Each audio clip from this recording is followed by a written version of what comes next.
Boa noite a todos e a todas. É com grande prazer que nós vamos hoje para a nossa última atividade do Diálogos no Átrio, do Conversas Museológicas.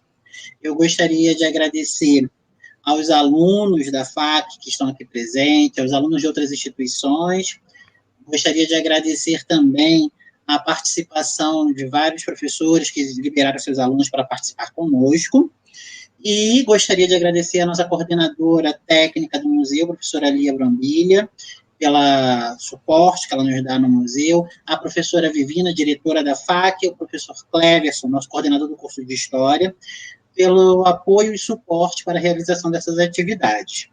Sendo assim, gente, sem muitas delongas, eu vou passar hoje a palavra ao professor Alex Martiri. O professor doutor Alex Martiri é um amigo já de longa data, que vem trabalhando com arqueologia, com cyberarqueologia, arqueologia provincial. Nós já tivemos várias produções do professor Alex. Além disso, é uma pessoa muito generosa, já me ajudou muito do que nós temos do catálogo, dos catálogos que a gente usa no Átrio.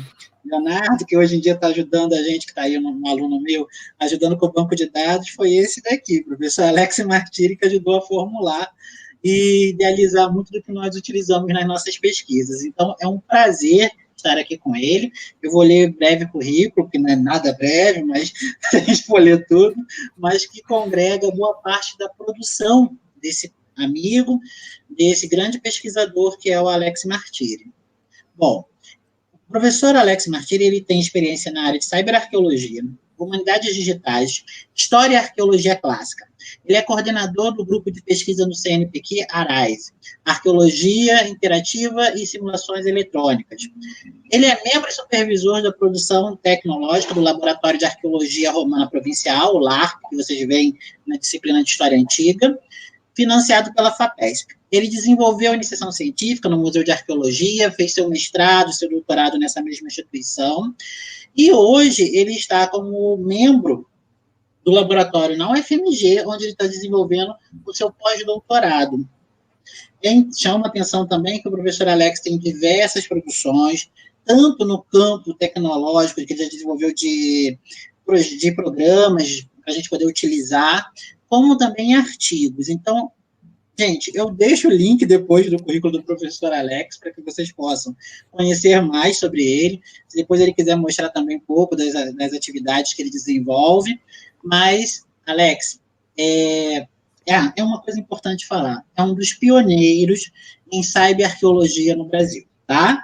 Então, vocês estão hoje com uma das pessoas que praticamente é o fundador da área no Brasil, que vem desenvolvendo esses estudos.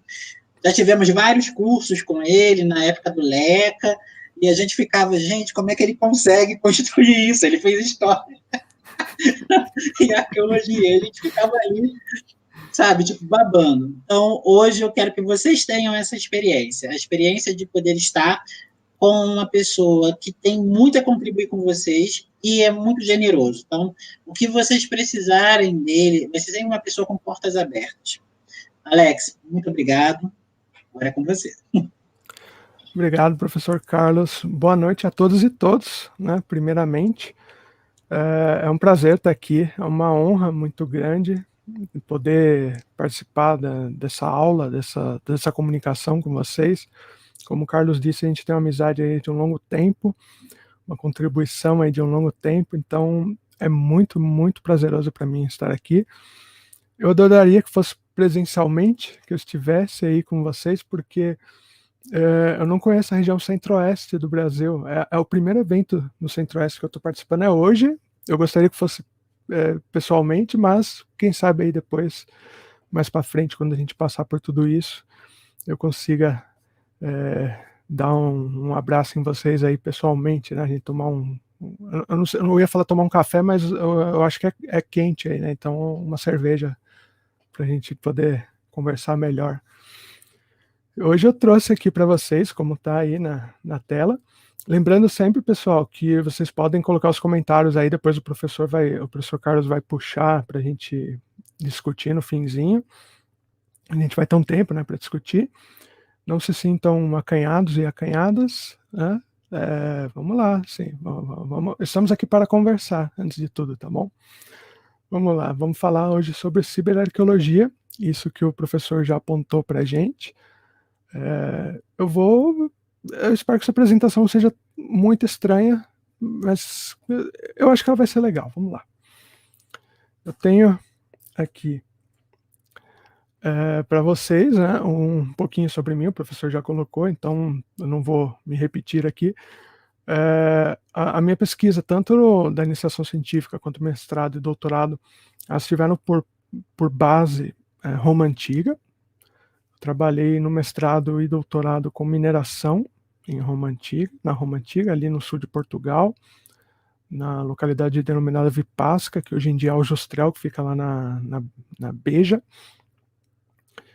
Mas no doutorado eu apliquei a tecnologia para fazer uma construção 3D dessa região de mineração. Então, assim, eu tenho o pé nas antiguidades clássicas, digamos assim, e um pé na tecnologia. E como vocês vão ver hoje aqui na apresentação, a parte tecnológica permite que ela seja aplicada a qualquer área do conhecimento, não apenas a antiguidade. Então, eu espero que essa conversa aqui seja útil de alguma maneira para todo mundo, aí não importa a área do conhecimento com a qual vocês trabalhem, né? O título da palestra era Ciberarqueologia. Então a gente já pode pensar um pouquinho. Ciberarqueologia. Arqueologia, acho que todo mundo já sabe o que é, né? Não vou aqui repetir aí que é o estudo do passado através dos vestígios, ou estudo do presente através dos vestígios. A gente também vai ver isso hoje. Tá? A arqueologia não lida só com o passado, lida com o presente, e eu arrisco até dizer que ela lida com o futuro. Mas isso não sei, é a minha opinião. Vamos ver se eu consigo convencê-los e convencê-las aqui até o final da nossa conversa. Então, a gente tem arqueologia. Ok, arqueologia a gente já sabe o que é, mas a gente tem ali um prefixo ciber, né? O que seria esse prefixo ciber? Vem de cibernética. E quando a gente pensa em cibernética, quando a gente pergunta para alguém, o que você acha de cibernética, por exemplo? As pessoas sempre respondem, alguma coisa ligada a computador, alguma coisa ligada a robôs. Uma vez eu perguntei numa conversa que eu tive com o pessoal, eles falaram, o Robocop. Robocop, sim, é um ser cibernético. Então, a cibernética, ela lida, como a gente tem aí nesse imaginário, que a gente tem muitas vezes um imaginário popular, trazido pelo cinema, pelos livros, pela ficção científica, como algo voltado para a interação homem-máquina, principalmente. E é justamente isso. A cibernética é justamente isso. É a interação homem-máquina. Eu vou trazer aqui esse videozinho que vocês estão vendo, pessoal, das origens da cibernética. Né? De onde veio essa cibernética? Ela surgiu antes mesmo de ser acadêmica, antes dela ter esse termo cibernética e ser estudado na academia, algo que é estudado até hoje, ainda é uma disciplina da área de exatas, né? A cibernética, não só da área de exatas, mas, enfim, vamos colocá-la nessa categoria. Mas ela surgiu antes de ser acadêmica. Ela surgiu dessa necessidade de você, na Primeira Guerra Mundial, acertar o seu inimigo. Porque a gente tinha ali, lembra do joguinho da Batalha Naval? Todo mundo aqui já deve ter jogado Batalha Naval, que você coloca ali e fala, B5, aí você joga ali, não acertou o navio do seu inimigo. Era bem isso, a Batalha Naval, antes da cibernética. Porque você tinha que atirar ali, né, com a sua artilharia, lançar um torpedo, enfim, para tentar acertar o seu alvo ali, seu inimigo, mas não era fácil acertar, porque não tinha mecanismos que faziam essa matemática em tempo real, assim, não existiam os computadores que a gente tem hoje. Então você tinha que calcular onde que o seu navio estaria passando num tempo X para aí sim atirar e a sua munição acertar esse navio ali no X.1, digamos assim. Isso na Primeira Guerra Mundial. Algumas empresas estadunidenses começaram a construir uns dispositivos de automatização da artilharia, que fazia alguns cálculos simples ali para poder ver onde que o navio inimigo estaria em tal tempo, para você poder acertar. Porém, o grande avanço aí da cibernética na guerra foi durante a Segunda Guerra Mundial. Aqui no caso aplicado, como a gente está vendo, a artilharia aérea, né? A artilharia antiaérea, digamos assim. Porque são dois campos que a gente tem que pensar sempre quando a gente pensa nessas questões de onde acertar o seu inimigo. Um é a predição e o outro é a balística. A predição, como a gente já diz aí, né, o que é predição, é o ato de prever, né? Só que é diferente do ato de prever ali da mãe de Ná, né? Não era um achismo, assim, de falar, nossa, onde que o avião vai estar ali? Eu acho que vai estar lá, né, naquele ponto, então vou atirar. Não, a predição tinha uma matemática toda por trás disso, que foi desenvolvida durante a Segunda Guerra Mundial e aplicada em computadores analógicos. Esses computadores analógicos eles eram acoplados nas artilharias, ali como a gente viu no comecinho do vídeo, o pessoal ali sentado naquela metralhadora, e esse computador, você ia lá, o soldado, ele fazia as predições ali, ele injetava esses números, essas variáveis, nesses computadores analógicos, que eram caixas grandes, mecânicas, e aí eles conseguiam calcular, de acordo com a velocidade do inimigo observado no céu, onde ele estaria em tal momento. E aí entrava a segunda parte dessa cibernética, que era a balística. Porque não basta você saber onde o seu inimigo estará. Você tem que saber quando atirar. E, talvez mais importante ainda, você tem que saber quando essa munição, essa bala aí do canhão, da metralhadora, vai estourar para você poder acertar o seu inimigo. Como está mostrando no vídeo aí. Você atira antes, né? Para você poder acertar na hora certa. Então você tem a questão da predição e da balística, que são as pedras fundadoras da cibernética nesse período da Primeira Guerra Mundial, da Segunda Guerra Mundial. Então notem que nesse caso aqui, que a gente está falando dessa pré-cibernética, a gente já tem uma interação em tempo real entre o homem e a máquina. O homem já coloca algumas informações em tempo real e a máquina já gera um output, né, uma saída também em tempo real ali, instantaneamente. Então a gente já começa a ter essa conversa entre homem e máquina, a gente já começa a ter um diálogo aí entre homem e máquina na Primeira Guerra, na Segunda Guerra Mundial, mas tudo isso antes de virar acadêmica. Porque ela virou acadêmica. Ela virou acadêmica ainda no contexto aí um pouquinho depois da Segunda Guerra Mundial, com esse senhor que está aí na tela, né, o senhor Norbert Wiener, ou Wiener, eu não sei a pronúncia, chame como quiserem. O Norbert Wiener, ele é considerado o pioneiro da cibernética acadêmica. Os trabalhos dele são fundamentais para quem quer estudar cibernética, vai ter que ler o trabalho do Wiener, não tem como fugir do trabalho do Wiener, é a pedra angular da teoria da informação que a gente tem.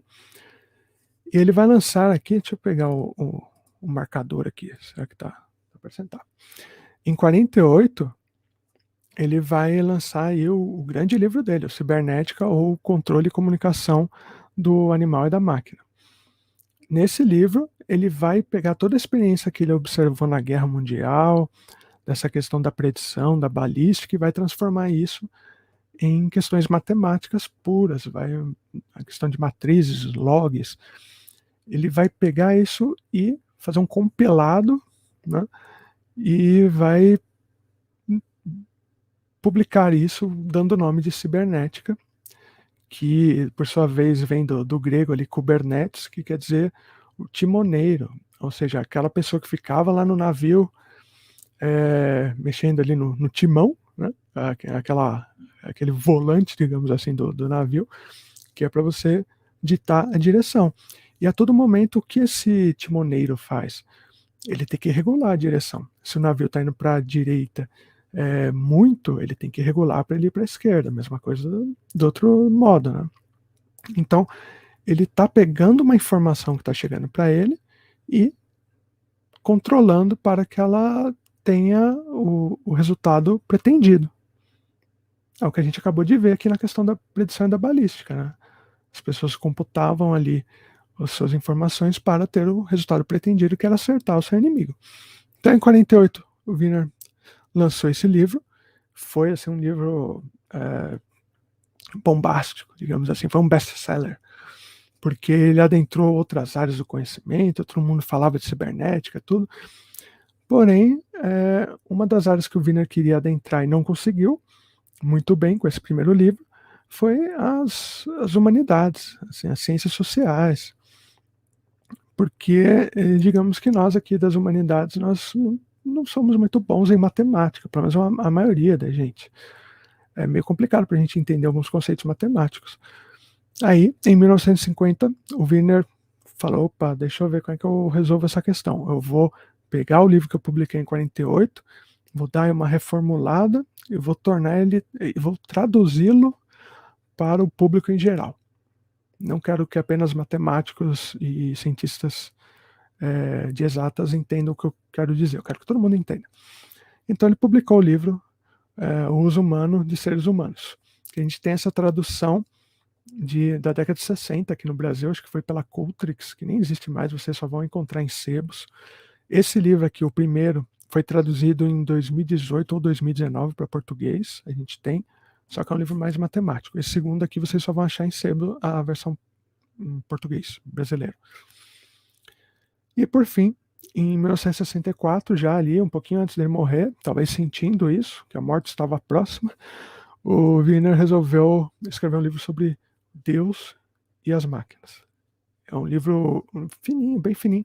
É um livro sobre os aspectos religiosos, de como as máquinas iriam interferir na visão humana, principalmente na visão cristã, né, no caso, como que ocorreria esse diálogo aí mais no futuro. É um livro interessante, é um livro mais filosófico do Norbert Wiener, que vale a pena dar uma lidinha também. A gente tem também da década de 60 essa tradução também pela Cultrix. Mas qual era o cerne desse livro? Né? Eu falei que ele escreveu um livro sobre a informação que a gente precisa, mas o que é essa informação? Qual é o cerne da cibernética? Quando a gente fala de cibernética, a gente tem que falar de uma coisinha chamada entropia. Não se assustem, eu não vou entrar aqui, não vou aqui ficar falando meia hora de entropia, mas a entropia é a medida da desordem. A entropia é que tudo tende a perder a informação. Eu sempre brinco dizendo que aquela pasta de PDFs que a gente tem no nosso computador é um exemplo de entropia, porque você começa a colocar um monte de PDF ali, aí você não organiza esses PDFs, e aquilo vai virando um monstro, né? Você perde o controle daquela pasta, toda aquela sua informação vai estar ali toda bagunçada se você não tentar parar ou reverter essa desordem. Se você deixar sua pasta para sempre ali, só colocando PDF, não criando qualquer espécie de catálogo ou qualquer outro tipo de informação que faça com que você entenda o que está ali, tende ao infinito. Então você precisa parar ou reverter isso. E para parar ou reverter, você precisa de controle sobre essa informação. Você precisa criar um meio de controlar essa informação para que ela não vire uma bagunça. E o controle, né, por sua vez, ele vai significar que um sistema consegue, então, se comunicar com o seu ambiente, com as suas coisas ao redor, para gerar, então, o famosíssimo ciclo de feedback. Feedback, todo mundo sabe o que é. Todo mundo aí já ouviu falar de feedback, né? Todo mundo fala, eu tenho esse artigo aqui, me dá o seu feedback aí quando puder, quero ver o que é o feedback. É dar uma resposta. Correto? Feedback é quando você pede para que alguma informação seja processada e essa informação seja retornada para você. Isso é um ciclo de feedback. É como a gente controla a perda da informação, como a gente controla a entropia. A gente tem que pegar uma informação ali, uma entrada, processar isso para ter uma saída, para a gente poder ver como que a gente vai organizar essa pasta de PDF.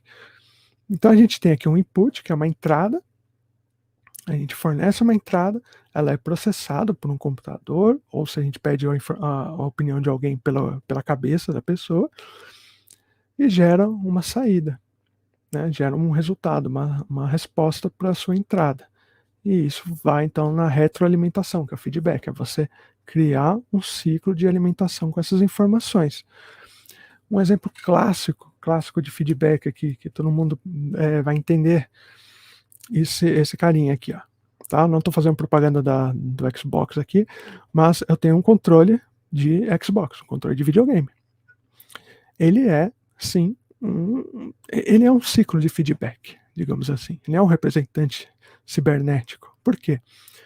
Porque quando eu estou jogando, né, se tudo correr bem, se eu não passar raiva no jogo, eu estou lá dando a minha informação, mexendo aqui nos analógicos, apertando os botõezinhos, e instantaneamente toda essa informação aqui está sendo jogada para o meu computador, para o meu videogame.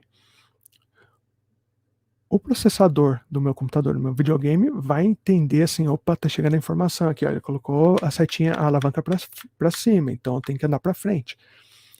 E ele vai pegar isso, processar rapidinho e vai colocar ali instantaneamente, ou com um lag minúsculo, uma resposta na tela. Qual que é essa resposta? É o seu personagem, o seu bonequinho do jogo caminhar para frente, para trás, pular, né? Então isso é um ciclo de feedback, porque eu estou fornecendo uma informação com o meu input, isso é o meu input, tanto é que na programação, quando você vai lidar com controles ou teclados, você denomina input, não é à toa, é uma entrada que você está colocando, que é processada no seu computador e retorna na tela como output, como uma informação em tempo real. Então, a cibernética é uma interatividade em tempo real. É muito importante ter sempre isso na cabeça, porque isso é ciberarqueologia também. É a gente trabalhar com informações em tempo real. É isso. Bom, eu vou acabar aqui. Não, brincadeira, não vou acabar. Mas vamos continuar conversando um pouquinho mais sobre cibernética. A gente já sabe o que é cibernética, que é a gente ter o controle da informação, é a gente tentar ter esse ciclo de feedback sempre. Nós temos que ver como que a gente lida com isso em outras áreas também. Então vamos falar sobre cibernética aplicada, que é muito legal. Um dos casos de cibernética aplicada, pessoal, robôs. Esse é um robô da Boston Dynamics, né? Que é aquele robô que geralmente causa pesadelos nas pessoas. Esse robozinho simpático, que de acordo com Black Mirror pode matar toda a humanidade, ele é um elemento de cibernética aplicada. Por quê? Por que ele é cibernética aplicada? Para isso, eu quero só dizer assim, o que é um robô? Um robô na literatura especializada tem que ser um elemento, né? Um elemento ali, que é autônomo, ou seja, ele não está preso a cabos. Vocês estão vendo aqui, o robô não tem cabo, ele é alimentado por uma bateria para ele ter essa autonomia para se movimentar. Ele tem uma função, ele vai exercer alguma função, é para isso que existem os robôs, eles são criados para que eles tenham função diversas, realizar algumas atividades. E ele possui sensores que muitas vezes emulam os sensores humanos, por exemplo, os olhos, né? Ele tem um sensor ali, é uma câmera, ele tem um sensor áptico, né? Um sensor de toque, então ele não vai ficar batendo na parede sem parar, se ele bater na parede ele vai voltar. E isso é um ciclo cibernético, pessoal. Por que isso é um ciclo cibernético? Porque o sensor vai te dar a resposta em tempo real sobre aquilo que você tem que fazer e regular. E eu falei que o robô emula um ser humano. Pensem comigo sobre vocês mesmos. Vocês são maquininhas perfeitas de cibernética. Por que isso? Por quê? porque vocês têm ali todos os seus órgãos, não importa se você operou e teve que retirar algum órgão, isso não importa. Você tem o seu corpo funcionando dentro de uma determinada normalidade. Por exemplo, a sua pressão sanguínea, 12/8, 13/9, algo assim.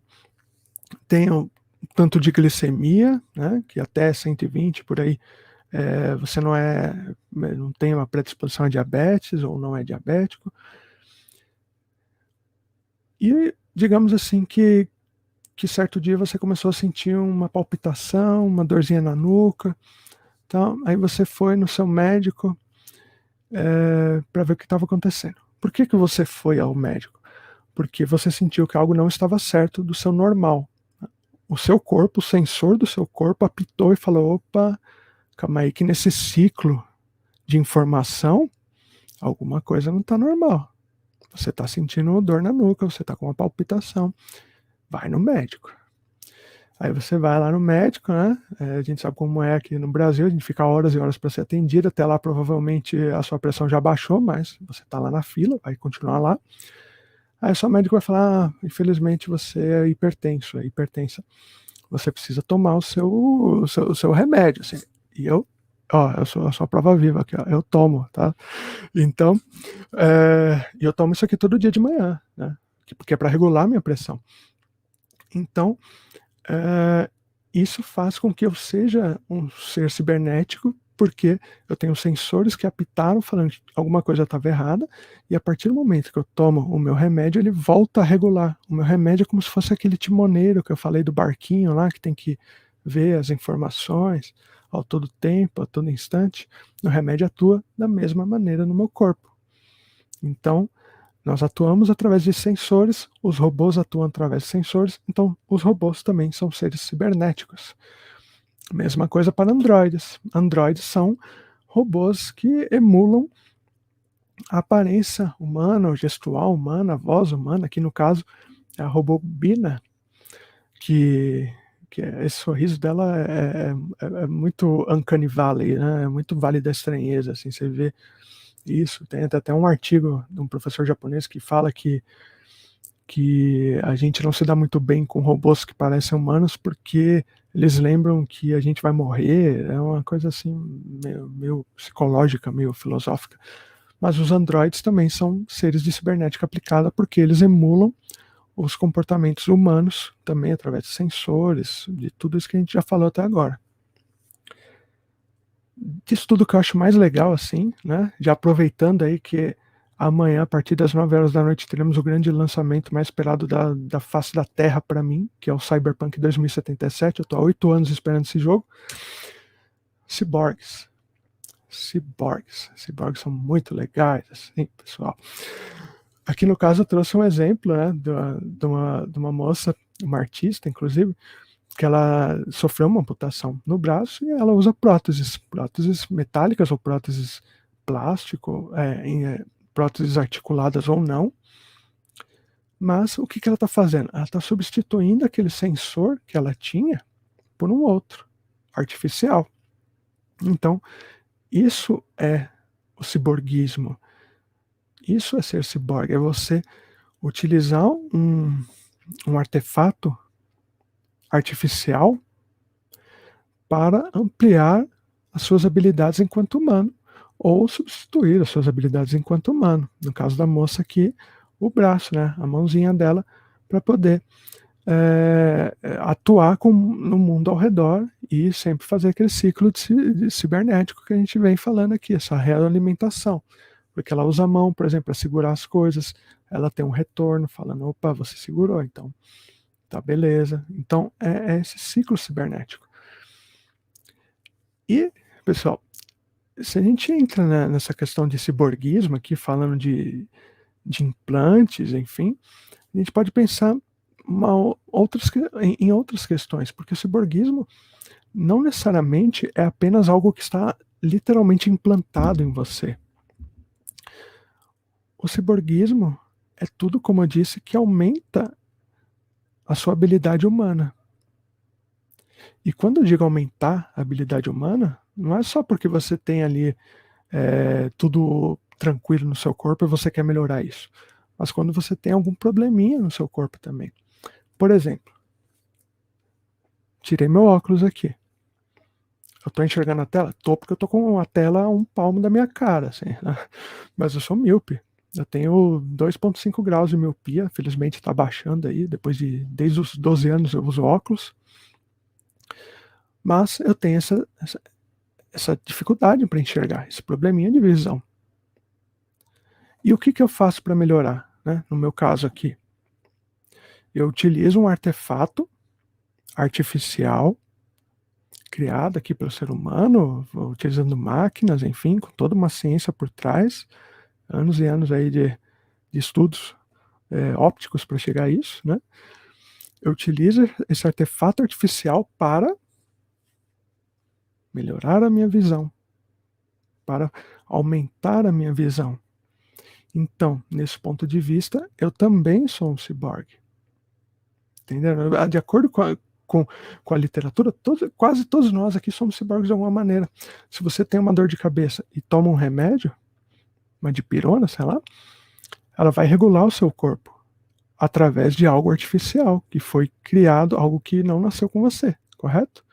Isso também te torna um ser cibernético, um ciborgue. Se você utiliza o seu celular para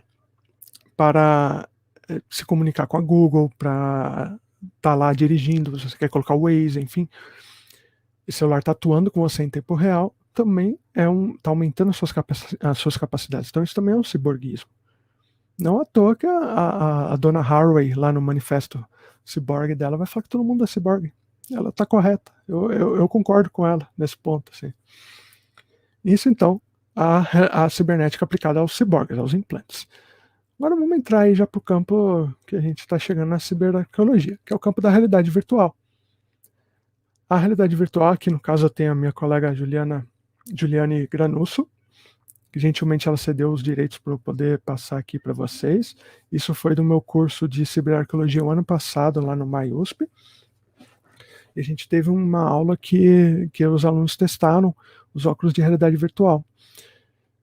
E isso é cibernética por quê? Porque a Juliane ela está imersa no ambiente virtual, utilizando os óculos, e ela está com um controlador ali que faz com que ela se movimente nesse ambiente virtual tridimensional.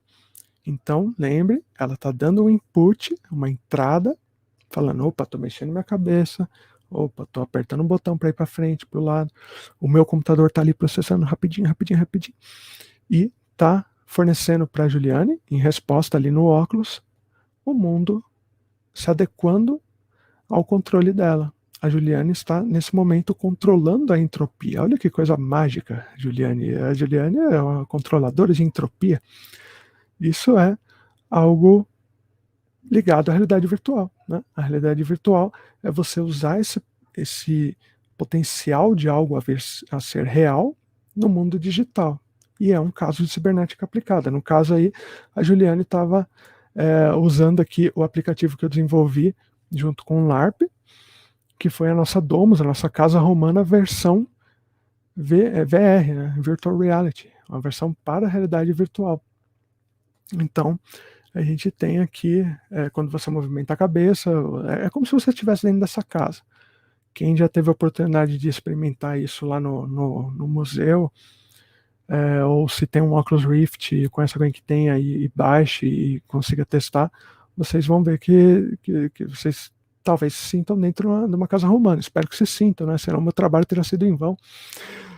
Tô brincando. Mas essa é a ideia. Então, que você, dentro desse ambiente virtual, consiga ter interatividade em tempo real.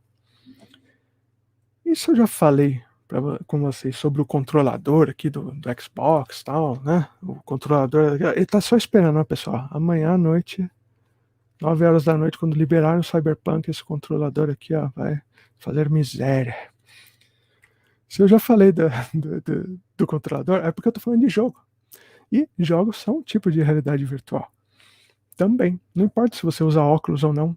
Você está imerso no ambiente. Quantas vezes você não está, pelo menos quando você está lá jogando, tá lá na Night City do Cyberpunk, aí alguém vem falar com você, você nem está prestando atenção. Você está lá no estado de flow jogando. É uma imersão. Isso é uma realidade virtual. E aqui no caso, eu trouxe o exemplo do primeiro jogo aí sobre Herculano, produzido no Brasil, que foi produzido no LARP.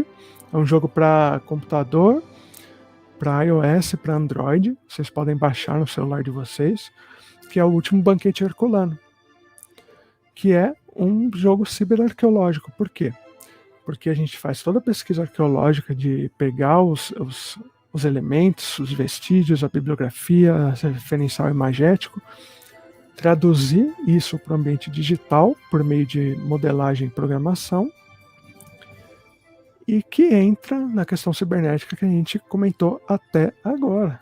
Eu não fiquei falando com vocês aí à toa sobre cibernética, né, só porque eu gosto. Eu gosto muito, se deixar eu falo a noite toda aqui. Mas porque a gente está aplicando todos esses conceitos que eu falei, de controle de informação, de interação em tempo real, de entrada, de saída, à arqueologia, a um jogo arqueológico, que é o caso do Último Banquete Herculano, e também é o caso do jogo que eu desenvolvi junto com os colegas do Arise, em parceria com o Grupep e a Unisul, a Universidade do Sul de Santa Catarina, que é o jogo sobre o sambaquis. Né? Um dos primeiros jogos sobre sambaquis que a gente tem aqui. É um jogo em mundo aberto. Como vocês podem ver, o gráfico é diferente. A gente optou por um gráfico mais fotorrealista nesse caso. E também é um jogo ciberarqueológico, porque a gente contou com a colaboração de duas colegas especialistas em arqueologia sambaqueira, a Jéssica Cardoso e a Renata Estevam, lá do MAIUSP. E aí a gente fez a gente transformou esse Brasil aí, né, esse pré-Brasil de 3.000 anos antes do presente, em algo jogável, em uma realidade virtual, em algo que poderia ter sido assim no passado. Sempre tomando cuidado em dizer que isso daqui é uma hipótese, né? Isso é como poderia ter sido. A gente em nenhum momento fala que os sambaqueiros realmente viviam desse jeito, isso. Qualquer pesquisador aí que tenha um pouco de caráter, né, nunca vai falar que minha palavra final, não sei, não. Quem fala que tem palavra final nas coisas sempre desconfia. Geralmente é a pessoa que é insegura sobre si mesma. Então, um jogo é uma hipótese de trabalho, uma construção 3D. E esse jogo, o objetivo central dele foi criar, né, recriar aí, a partir dos vestígios arqueológicos e também a bibliografia, como seria uma prática, um rito funerário dos povos sambaqueiros. Então o jogo é centrado nisso. É você coletar algumas informações, alguns objetos nesse mundo que acabou de mostrar no trailer, para realizar ao fim do dia, aí, no cair da noite, o ritual de passagem da anciã, aqui, essa senhora que está aqui deitada, né, num monte de conchas, que é o sambaquis. Então, esse é o objetivo central do jogo. E para produzir esse jogo, a gente contou com referencial imagético. Aqui em cima a gente tem o sambaqui do jogo, e embaixo o sambaqui Ipuã, que fica em Laguna, Santa Catarina. Então, a gente contou com toda essa colaboração das nossas colegas, já que ninguém do Arise, no meu caso aqui, eu que modelei, eu que programei, eu não sou, como eu disse, especialista em arqueologia brasileira. A minha formação é arqueologia clássica e, na verdade, é mais voltar para a tecnologia. Então, isso que é legal, isso que é importante a gente trabalhar em grupo sempre. Né? Essa é a importância de você trabalhar em grupo. Além do referencial imagético, o referencial, como eu disse, bibliográfico, a gente pegou uma produção extensa de artigos, capítulos sobre sambaquis. Felizmente no Brasil a gente tem muita produção sobre sambaquis, isso é um tipo de vestígio muito estudado. No museu a gente tem muitos profissionais maravilhosos que trabalham com sambaquis, que sempre apoiaram a gente conversou com alguns professores que iam olhando o jogo e falando, muda isso, talvez colocar isso seria legal. Então a gente é eternamente grato também pelas consultorias que a gente teve aí dos especialistas na área. E tendo o referencial imagético, tendo o referencial bibliográfico, a gente, no caso aí, eu utilizei um programa 3D. Na época era o Maya, mas hoje em dia eu já migrei para o Blender, voltei a trabalhar com Blender, para fazer todos os modelos 3D, tudo que vocês veem no jogo que acabou de passar, tanto no Samba Kiss como no último Banquete Herculano, foi totalmente modelado e depois posto na engine, no motor gráfico. Então aqui a gente tem alguns exemplos, a peneira, né? Essa peneira no caso da arqueologia no presente, que a gente tem uma fase de arqueologia no presente, lá no nosso jogo. Um machado de pedra, uma canoa, uns artefatos aqui, né? A mó, o pilão, um zoólito, um sambaqueiro aqui. A gente não tem certeza se os sambaqueiros dançavam assim, mas eu trouxe aqui só para a gente colocar aí. E, uma vez que terminou tudo isso, a parte gráfica, a gente vai para a parte da programação. Aqui, no caso, é um still, né, uma imagem do motor gráfico que eu utilizo, que é a Unity, que é de graça também, o Blender também é de graça. E aqui vocês podem ver a área de trabalho. Então, eu coloco os objetos na cena, aqui na direita é a câmera do jogo, e tudo aqui em volta é a parte que a gente lida com cada elemento que aparece aqui.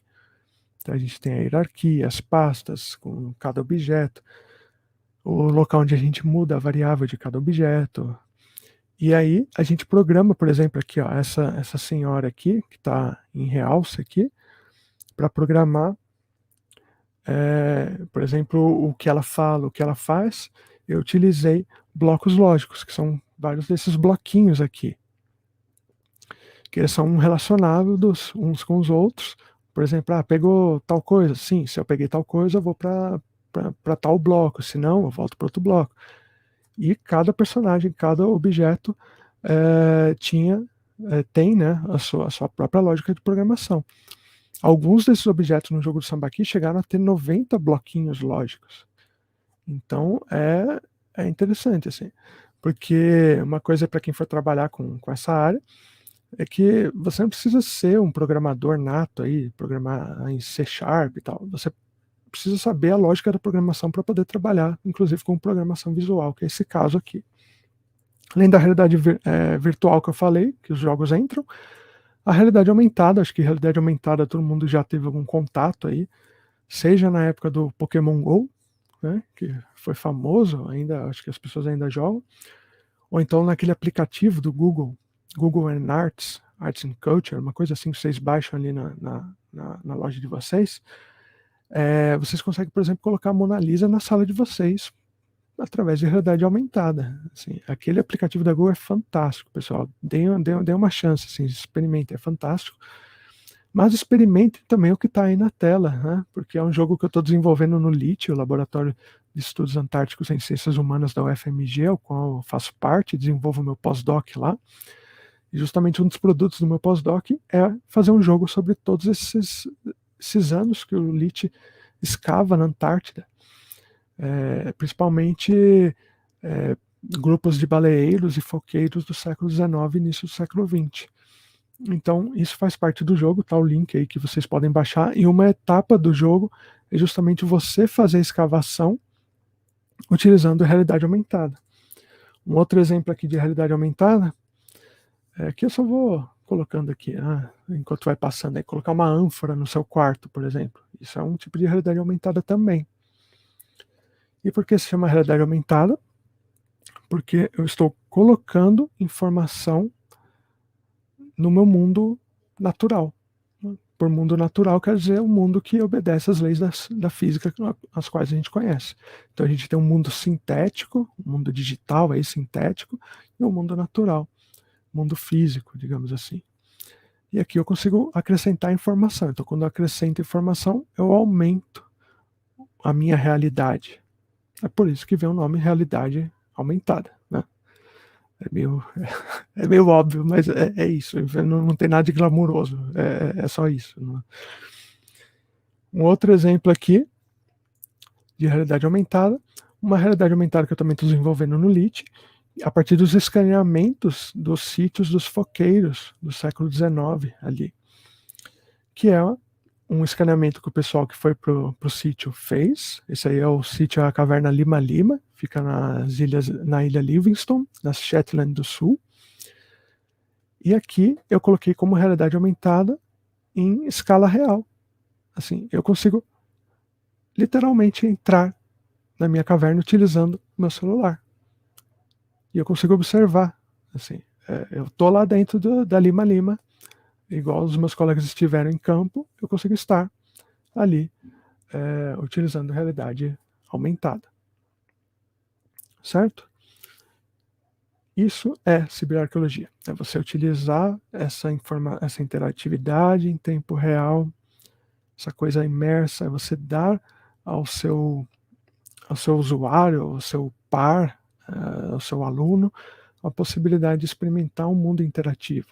Notem que é diferente de utilizar filmes, né, que a gente denomina muitas vezes de arqueologia virtual, que é aquela arqueologia passiva, que você senta na frente do computador, da TV e assiste ali um programa que mostra uma construção 3D. Não estou dizendo que isso é errado, de modo algum. Eu acho que muitas vezes a gente tem que utilizar isso, sim. Se a gente tem uma sala de aula gigantesca e às vezes a gente não vai ter dispositivo para todo mundo mexer, né? Então você tem que utilizar. Você está num museu e o museu não vai ter, às vezes, dispositivo para todo mundo, todos os visitantes utilizarem. Principalmente se chega uma escola ali, aí você coloca um videozinho, sim, na TV ali. É válido, é super válido. Pessoalmente, é tão legal? Não é. Para mim, porque eu gosto de mexer nas coisas. Eu sou assim. Mas eu defendo que exista, sim, a possibilidade de você passar o vídeo. Não tem nada de errado com isso, não. A gente tem que se adaptar à realidade. O importante é passar informação para quem visita, para o aluno, enfim. Não deixar de passar informação porque a gente não tem condições. A gente sempre tenta dançar conforme a música. Já que, encerrando, meu tempo já está acabando aqui, eu trouxe aqui só provocações aqui, né?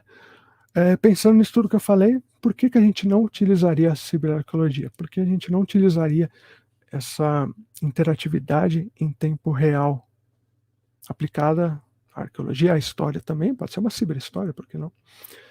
Por que a gente não usaria a ciberarqueologia? Primeiro, falta de especialistas nas humanidades com conhecimento adequado sobre modelagem e programação. A gente não tem mão de obra, digamos assim, pessoas da área de humanidades, né, que trabalham com isso, são muito poucos. Eu tento no meu curso formar pessoas, né? Eu acho que cada vez mais pessoas irão se formar nisso, elas vão aprender a programar, porque isso está sendo uma nova linguagem, como a gente aprende português, matemática. A programação está sendo cada vez mais requisitada, modelagem também. Então, a falta de especialistas é um entrave. Mas uma dica assim, fala bem baixinho aqui, uma coisa meio ASMR, assim, tem YouTube. O YouTube ajuda. Tá? Fica a dica aí. Eu aprendi muito no YouTube. Uma outra coisa, os laboratórios necessitam de equipamentos adequados para o processamento das imagens. Com certeza, né? A gente precisa ter um equipamento adequado, equipamentos são caros. Então, geralmente, a gente só consegue equipar laboratório quando a gente pega aí um financiamento, edital. Isso é um entrave. E, como eu disse, os locais que recebem muitos visitantes ao mesmo tempo podem não ter dispositivos necessários. Aí a gente trabalha com vídeos, com outras maneiras de dialogar. O importante é sempre dialogar. E, por fim, por que sim usar ciberarqueologia? Pensando aqui no campo, a escavação interativa em laboratório, você pode recriar o que foi feito em campo. A partir do momento dos escaneamentos, você consegue ali recriar todas as camadas que foram feitas. Se você tiver tido um pré-planejamento, né, para que isso acontecesse durante a escavação em campo, você consegue realizar essa escavação em tempo real no laboratório depois. A maioria das ferramentas atuais são digitais, devemos usá-las. Isso é claro, assim, na arqueologia. Não só na arqueologia, mas eu estou falando aqui da arqueologia. A arqueologia, ela é digital, você já vai para campo, a gente ainda desenha, enfim, mas a câmera já é digital, você leva um tablet, você leva um computador, o seu GPS, então a gente já trabalha no mundo digital, deixou de ser aquele mundo puramente analógico de até a década de 70 para ser um mundo praticamente todo digital nos anos 2000 para cá. Como eu disse, também é legal a gente usar a ciberarqueologia porque a gente dá a oportunidade ao usuário para construir o processo do conhecimento dele. Se você está lá parado assistindo o filme, é diferente de você estar num ambiente no qual você interage, que você pode escolher se você quer ir para a direita, para a esquerda, se você quer mexer num vaso, se você quer ler um papiro, entendeu? O processo cognitivo é diferente. A partir do momento que você está interagindo, é outro tipo de resultado que você vai ter. Então, ciberarqueologia pode ser usada para isso. Né? É chamativo para o público em geral. E sim, um jogo é chamativo, uma instalação interativa é chamativa, todo mundo gosta disso, você coloca jogo, a gente teve a exposição da Polis no MyUSP, tinha um jogo ali que eu fiz junto com o pessoal do Labeca, sobre a Casa Grega, que os alunos iam lá, passavam pela exposição normalmente, e depois eles tinham um tempinho para eles mexerem lá no jogo, eles adoravam isso daí. A mesma coisa o Samba Kids lá em Santa Catarina, que a gente atuou, né, junto com os alunos e professores. Eles gostam disso. Aqui no estado de São Paulo, a gente tem o Samba Kids aplicado no currículo de História do estado de São Paulo. A gente fechou essa parceria com a secretaria. Então, também é um recurso interativo que está sendo utilizado, que é chamativo para o público em geral, e que é o mais legal, que é feito para especialistas da área. Então, a gente não vai fazer um Tomb Raider, assim, a gente não vai ensinar o aluno a roubar o artefato, né? A gente vai mostrar que a arqueologia não é isso, que a arqueologia você não rouba o artefato, ou não deveria, né? Que você vai lidar de outras maneiras, você vai estudar um artefato, enfim, não tem a aventura do Indiana Jones nesse ponto, mas tem aquela aventura de você contar moeda no fim do mês para pagar a conta, gente. Essa é uma emoção muito grande, assim, todo dia 30 ali você tá, né, entre o dia 30 e o dia 5, você tá ali, é muita emoção, você chora ali, é mais do que o Indiana Jones lutando ali para não ter o coração arrancado. Então tem também as suas aventuras. E por fim, porque é legal pra caramba, assim, a ciberarqueologia é legal pra caramba. Se não fosse legal pra mim, eu não estaria aqui hoje conversando com vocês, né? Então é muito legal. Com isso, eu deixo aqui os meus contatos, entrem em contato, a gente adora receber o contato do Arise, o grupo que eu coordeno, tá lá, o LIT que eu faço parte, o LARP que eu faço parte, meu e-mail tá aí, e é isso, acho que eu estourei o tempo aqui, Carlos, peço 1000 desculpas. É isso. Alex, você não estourou o tempo, foi ótimo. Era isso que nós gostaríamos mesmo dessa palestra. A professora Laura, que está aqui, ela é membro da gente,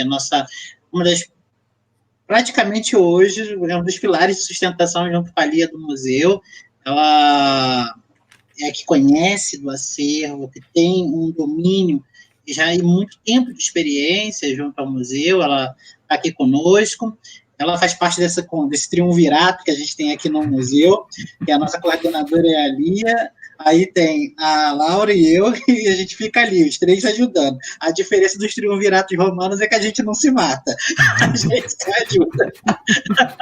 Que bom. É o triunvirato que deu certo. É um triunvirato que deu e está dando muito certo, sabe? Então a gente se complementa bem. A Laura é uma pessoa que a gente está aqui falando, como você está dando as ideias ali, já está aqui eu e Laura pensando em como que a gente vai colocar isso, trazer isso para o museu, como que a gente vai botar as nossas, colocar os nossos vasos, a nossa cerâmica. A gente está aqui super animado. Pessoal, eu vou abrir agora para as perguntas. Eu vou deixar para que vocês possam fazer perguntas ao professor Alex. Vocês podem começar a colocar as perguntas. Vou colocar aqui o link para vocês do formulário que é da lista de presença. Então, vocês podem acessar aqui a lista de presença e colocar a presença de vocês, mas podem agora começar a jogar as ideias. O Luciano, que tinha feito uma pergunta, podem se sentir à vontade para o professor Alex. Alex, muito obrigado. Era isso que eu gostaria mesmo para os meus alunos. Essa introdução à ciberarqueologia, pois é muito importante para eles verem outros campos da arqueologia, outros campos da história que a gente pode caminhar como historiador também, né? Então, super feliz. Muito obrigado. Eu que agradeço. E lembrando, assim, que esse conhecimento que vocês aprendem aí, como modelar, como programar, não deu certo na vida aí, a profissão de historiador, de arqueólogo tá difícil, vai trabalhar fazendo o jogo. É um campo que vale a pena também, viu? Dizem que lucra bastante, não sei. Conhecimento nunca é perdido, isso que é importante. Pessoal, vamos lá, perguntas. Luciano, você tinha feito uma pergunta. Você acho quer... acho que tem lá em cima, né? Deixa eu dar uma olhadinha aqui nos comentários aqui também. Só que aí eu acho que você que tem que puxar, Carlos. Eu não. Vou pegar aqui, pode deixar. Estou subindo aqui aqui. a barrinha. Uhum. O Luciano ele perguntou se você é adepto da filosofia transhumanista. A Luciana não vai aparecer aqui na coisa aqui. Eu tenho uma tatuagem sobre o transhumanismo. Sim, eu sou adepto, assim, eu defendo as ideias do transhumanismo. Eu acho que é muito difícil a gente conseguir fugir do transhumanismo depois do pós-humanismo, mas eu entendo, né, eu defendo sim, mas eu defendo criticamente. Eu sei que tem várias coisas que podem dar errado no meio do caminho aí, que a gente tem que ficar sempre de olho para que não vire aquela coisa de filme de os ricos terem poder total e a gente ser condenado à morte aí. Mas eu sou sim. Vamos lá, agora a gente tem uma pergunta da Isabela. Para quem quer se informar mais sobre a área, quais são suas indicações de leituras, documentários, projetos e afins? Olha, Isa, eu posso fazer jabá aqui, Carlos? Pode, deve. Porque, assim, é que eu não... De cabeça vai ser meio complicado, mas, assim, colocando no... Se você entrar no site do Arise ali, arise.my.us.br, vai ter uma aba chamada Cursos. Nessa aba Cursos vai estar lá um curso chamado Introdução à Ciberarqueologia.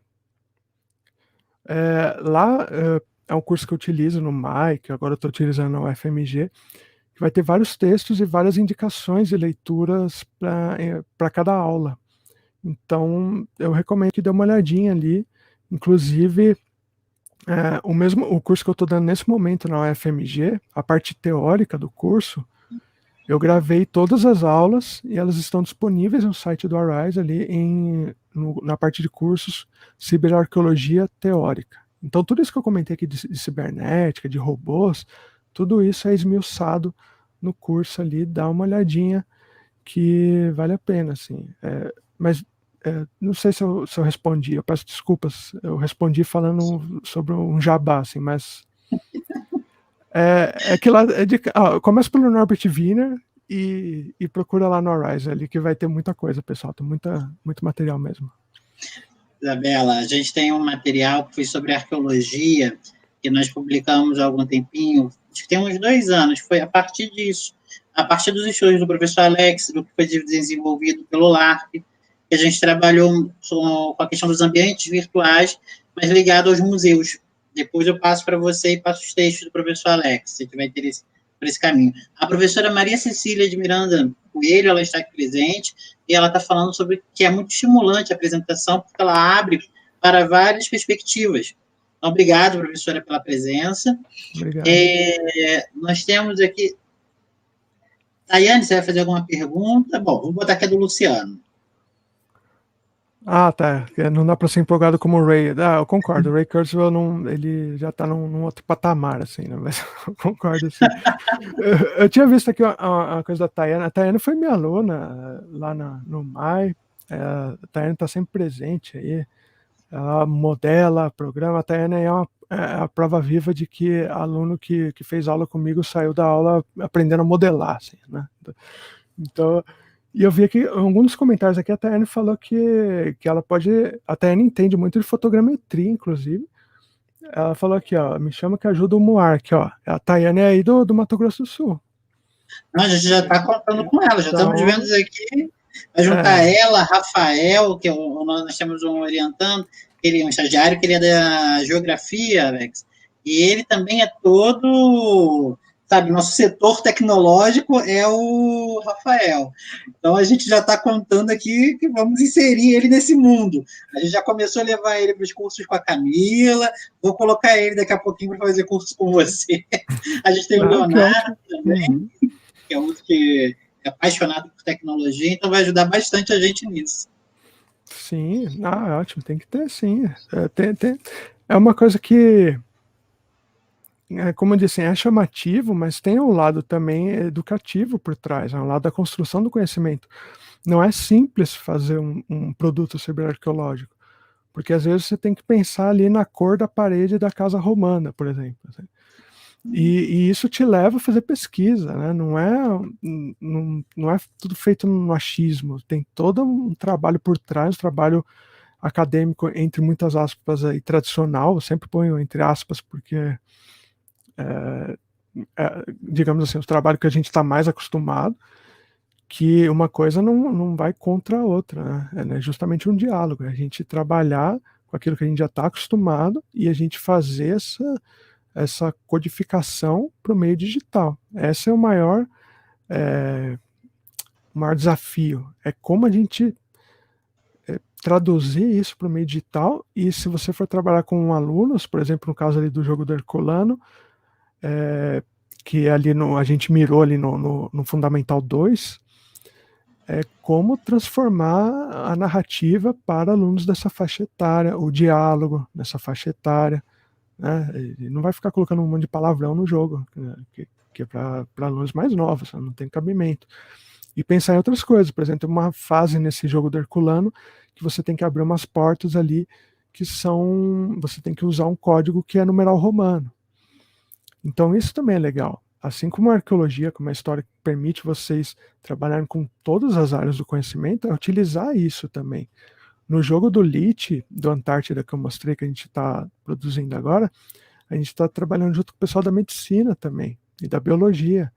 Então a gente vai ter uma fase que é sobre uma doença que alguém teve, uma fase sobre a questão da alimentação. Então é legal trabalhar em conjunto com outras áreas também, para trazer esse conhecimento para o público em geral, e vocês vão ver o quão complicado é traduzir isso. Na hora que você senta ali, tem que colocar isso no papel, falando, tá, vou escrever aqui um diálogo, vou escrever minha missão, como que eu vou fazer isso para um aluno do 7º, 8º, 9º ano, assim, como que eu faço isso? Isso é quebra-cabeça, é uma boa coisa para ser feita, assim. Bom, gente, mais perguntas? Aqui, o Yuri. O Alex descobriu o curso do Blender no último simpósio. É mesmo, Yuri. Valeu. Obrigadão mais uma vez, Yuri, por estar presente.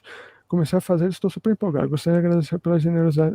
Imagina, eu acho que assim, a universidade pública tem que ser pública, né? Eu sempre fui assim, eu não tenho rei na barriga, não.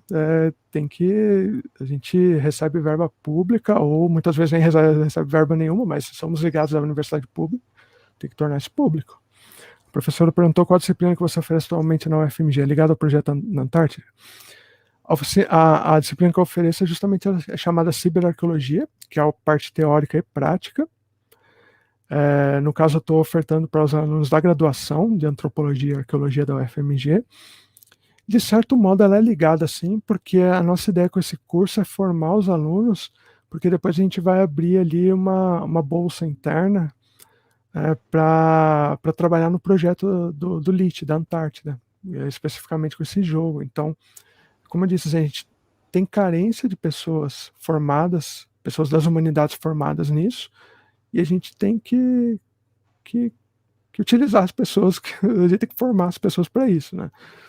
E, assim, eu falo que a gente tem que trabalhar em conjunto sempre, é muito legal ter contato com o pessoal da engenharia, da ciência da computação, mas, assim, o meu moinho de vento é formar pessoas das humanidades nessas áreas, para que a gente não fique tão dependente de pessoas das áreas técnicas, né? Porque é um outro conhecimento, gente, é uma outra sensibilidade que a gente tem, que por causa da nossa formação, assim como existem algumas áreas que a gente não entende, que é típico da formação do pessoal de exatas e tal, existem algumas coisas que eles não entendem que é típico da nossa formação. Então, se você é das humanidades e tem o conhecimento técnico, conhecimento teórico por trás desse mundo digital, é muito legal, porque você vai ter um conhecimento, você vai ter um pensamento mais crítico sobre isso, sobre como a tecnologia modifica o mundo ao nosso redor. E no fim, a ciberarqueologia é isso, a cibernética é isso. Estudar tecnologia é isso. Se na arqueologia, ao meu ver, assim, tá? Não estou colocando aqui como o rei da verdade, não. Mas a arqueologia, para mim, é o estudo da tecnologia. a tecnologia passada, a tecnologia presente e a tecnologia do futuro. No meu caso, eu estudo a tecnologia do presente e um pouquinho da tecnologia que está vindo. Então, a partir do momento que você se torna crítico, você entende como essa tecnologia funciona, você vai ser um pesquisador mais apto aí a entender o mundo ao seu redor, né? Acho que é isso.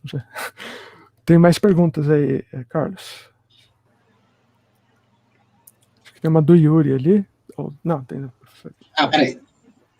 Subiu aqui rápido. Tá. Gostaria de perguntar quais são suas recomendações para o uso de impressões 3D nas modelagens feitas no Blender.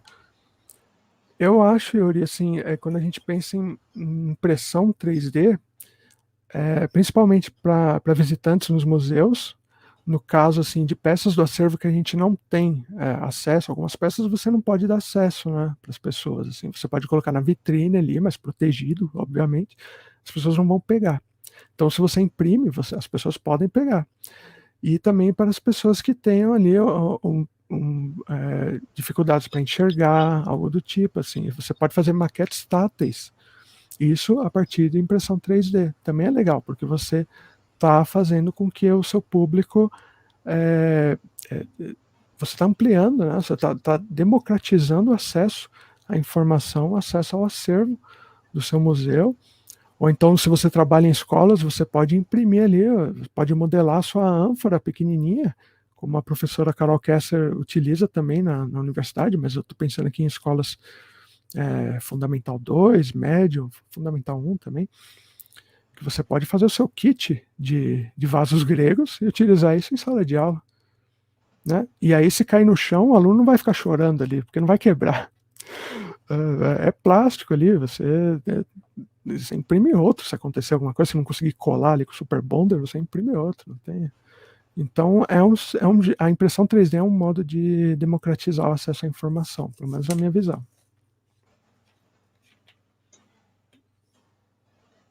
Aqui peraí. Tayane, quando vai ser o próximo curso? Estou esperando, não sei, Tayane. Eu tô tanta coisa para fazer aí. Não sei. Talvez fevereiro, março aí. Eu preciso tirar uns dias de folga aí, virando o ano. Senão também a gente não dá conta, né, Carlos? É muita coisa. Muita coisa. A gente tem que parar para jogar o Cyberpunk, Tayane. Aí, quando eu terminar o Cyberpunk, eu volto das férias. A professora colocou, começou agora 30 de novembro, exato, professor, mas todas as aulas teóricas e práticas já estão gravadas lá no site do Arise. O que eu estou fazendo com os alunos ali da UFMG é se reunindo, né, sincronicamente, a cada tantos dias, para a gente discutir questões internas do curso. Aí essa parte é só para os alunos da UFMG. Mas toda a aula teórica e prática já está disponível no site do Arise abertamente ou no nosso canal do YouTube do Arise também, para todo mundo.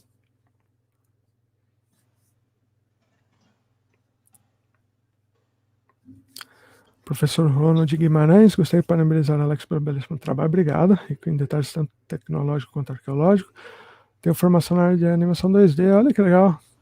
Não temos, professor, nenhum projeto do Arise para 2D, na verdade, a gente não tem. Assim, o Arise, quem faz essa parte da modelagem ainda sou eu estou formando, né, os meus colegas ali que fazem parte, mas é na formação 3D, na formação 2D a gente não tem nenhum trabalho, infelizmente, o que eu acho que é uma pena, porque o 2D é riquíssimo, assim, eu gosto muito do estilo 2D.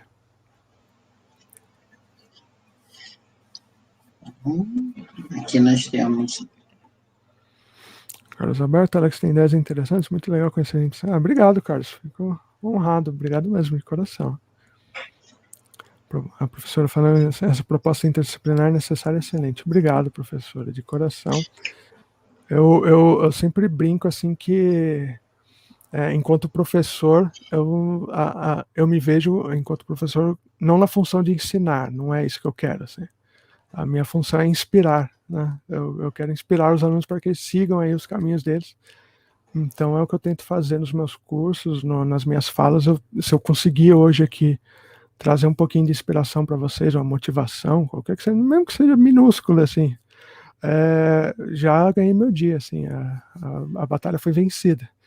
Então, é isso. Eu acho que a gente tem que sempre dialogar e eu trago aqui minhas ideias, né, que eu expus para vocês, que eu fico feliz que vocês tenham gostado e espero que possam utilizá-las de algum modo, que possam torná-las melhores, claro, daqui para frente. Bom, eu agradeço, professor Alex, agradeço a presença de todos. Professora Maria Cecília, muito obrigado pela presença. Depois eu também vou entrar em contato com a senhora para fazer um convite para um curso de mitologia que a gente vai ter na disciplina de verão. Então, mais tarde, depois eu entro em contato com a senhora pelo Facebook, pelo e-mail, vou ver um contato para conversar, que a gente gostaria da senhora falando de uma ideia conosco. Eu agradeço a presença de todos vocês. Eu gostaria de lembrar que o átrio da UFMS, ele é um átrio que é recente, né? Nós começamos as nossas atividades a partir do ano de 2018, mas fomos primeiro botando as pedrinhas da casa. Então, nós botamos as primeiras pedrinhas. No ano passado, quando eu vim para Campo Grande, passei a trabalhar com a professora Lia e com a professora Laura no museu, na FAC, na Faculdade de Ciências Humanas, assumindo as disciplinas de História Antiga e Pré-História da capital. A gente começou a implementar esse trabalho do átrio, que é ligado às disciplinas de Antiguidade e junto ao Museu de Arqueologia, que já vinha com trabalho de arqueologia pré-histórica, trabalhando com o material daqui, mas que com esse trabalho em conjunto que nós estamos fazendo lá, foi abrindo a oportunidade para a gente pensar essa arqueologia clássica, pensar a cyberarqueologia.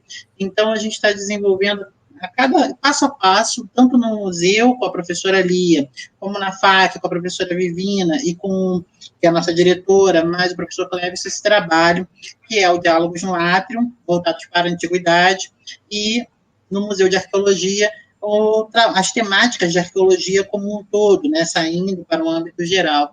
Então, eu agradeço muito o trabalho de vocês, eu agradeço muito todos que participaram ao longo desse ano, desses 10 diálogos no átrio, que participaram de conversas arqueológicas, e a você, Alex, está encerrando as nossas conversas e o nosso diálogos no átrio desse ano.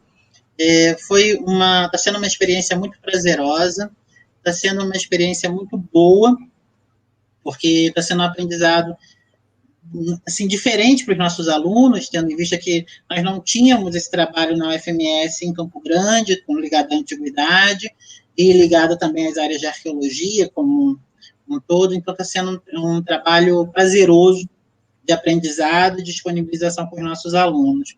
E, ao mesmo tempo, também de mostrar para eles que eles podem voar para outros caminhos, né? Seja pela arqueologia, seja para se buscarem outros caminhos no campo do arquivo. Então, buscar também trabalhar com tecnologia, mostrar que o ofício do historiador, ele é amplo, não se limita a um único foco, como a gente às vezes passa tanto dentro da sala de aula, e não problematiza caminhos para eles. Então, eu agradeço por você ter aberto, meus alunos estão aqui mandando mensagem, estão pipocando de ideias, então está sendo muito bom por isso, porque a gente está criando novos caminhos e possibilidades de trabalhos para eles. O Marlon está falando aqui que, por exemplo, no laboratório dele de radiometria, eles imprimem peças táteis de escala do sistema solar. Marlon, procura a gente no MUARC, entra em contato conosco. Vai ser um prazer a gente poder fazer essa parceria no MUARC, no Atrium, com vocês. É uma forma da gente firmar relações e, assim, sozinho a gente nunca vai conseguir caminhar bem. Se a gente caminha em conjunto, a gente chega mais longe. Então, eu acredito nisso. É assim que a gente sempre trabalhou, eu, professor Alex, professora Carolina Kesser, a professora Camila Diogo, sempre trabalhamos em conjunto, aprendendo e um ajudando o outro. Ninguém é melhor do que ninguém, mas a gente pode crescer nessa perspectiva do trabalho em conjunto, porque sempre... Alex é um gênio, não tem... Tecnologia não tem discussão. Aquele curso que você deu de física quântica, quase física quântica que a gente... Traumatizou tanto assim. Traumatizou tanto assim. Aquele curso até aqui hoje. Olha o cabelo que eu perdi por causa disso. Várias coisas que o Alex foi trazendo, que a gente foi aprendendo com ele. A Carol, a professora Carolina Kessler, nos traz, nos fornece de aprendizado. A professora Camila, eu venho com meus tabletes de feitiçaria, venho ali com as moedas augustanas, então que a gente vai trocando. E isso é ciência. Isso é o campo de exercício de experimentação, como o Marcel Detienne fala, e as pessoas às vezes não entendem. Campo de exercício de experimentação é isso, é trabalho conjunto. Então, eu espero que os meus alunos, espero que as pessoas que estão aqui conosco tenham essa perspectiva de trabalho, porque a gente pode fazer uma academia diferente, se a gente fizer uma academia que integre. Então, acho que a academia via integração ela é mais prazerosa, ela é muito mais democrática. Então, eu agradeço aos meus colegas, todos que estiveram ao longo do ano conosco. Agradeço a vocês, nossos alunos que estão aqui assistindo, porque sem vocês não existe universidade. E agradeço os colegas de outras instituições que estão também nos prestigiando nessa noite, pois isso é excelente, porque isso nos possibilita contatos nesse mundo que a gente está tão distante dos eventos presenciais. Então, obrigado a todos, tá? Desejo uma boa noite. Professor Alex, muito obrigado pela palestra. E eu vou encerrar aqui, mas isso não significa que acabou. Vocês podem entrar em contato com o professor Alex, nos contatos, no links que ele passou, e dúvidas que vocês tiverem, encaminhem um e-mail para a gente. Os certificados vão ser enviados até o dia 31, talvez na meia-noite, ali na hora dos fogos, a gente vai estar enviando. Mas até o final do mês a gente está encaminhando para vocês os certificados dessa nossa live, tá bom? Então, obrigado a todos. Professor Alex, muito obrigado. Obrigado, boa noite a todos e todos, e sejam incríveis, né? Sempre digo isso. Obrigado, Carlos, pelo convite. Um abração para todo mundo, espero que na próxima seja presencial. Esperamos. Tchau, tchau.